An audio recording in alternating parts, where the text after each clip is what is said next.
தம்பி பல்லாரி கிலோ எவ்வளோப்பா? பல்லாரி 50 ரூபா, ஜிஎஸ்டி சேர்த்து 7 ரூபாண்ணே. பல்லாரி வாங்கண்ணா வாங்க. தக்காளி கிலோ எவ்வளோப்பா?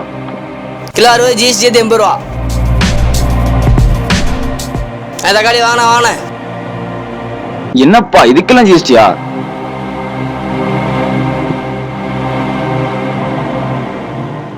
அண்ணா என்னப்பா? அரிசி கிலோ அண்ணா. தம்பி அரிசி விலை 150 ரூபாப்பா. 150 ரூபாயா? ஆமாப்பா, பிளாஸ்டிக்ல அரிசி ஜிஎஸ்டிலாம் போட்டாங்க.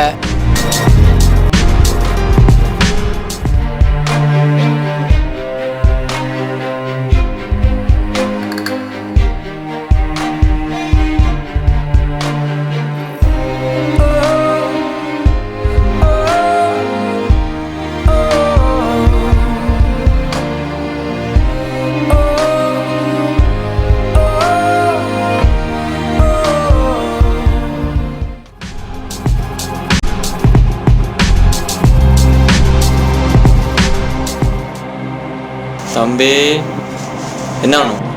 இப்போ பாட்டாய் ஒன்று அடிச்சு மட்டும் ஏறுறேன். பால்டாயில் 150, ஜிஎஸ்டி சேர்த்து 200. சாப்பிட்றதுக்குள்ள ஜிஎஸ்டியா?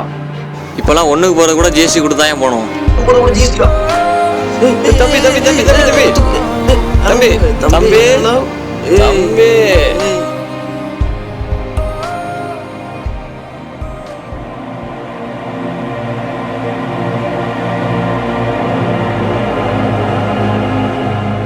தூக்கி போடு ஏழாவதால அவன்.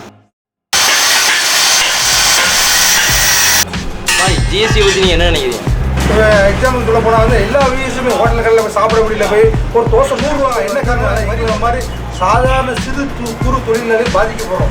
ஒரு கடன் கொடுக்க மாட்டேங்காங்க. அதாவது நான் ஒரு சாதாரண ஒரு இரும்புகளில் போய் இந்த மாதிரி சரக்கு இல்லை கடன் தர மாட்டோம் ஜிஎஸ்டி வச்சு போட்டாங்க.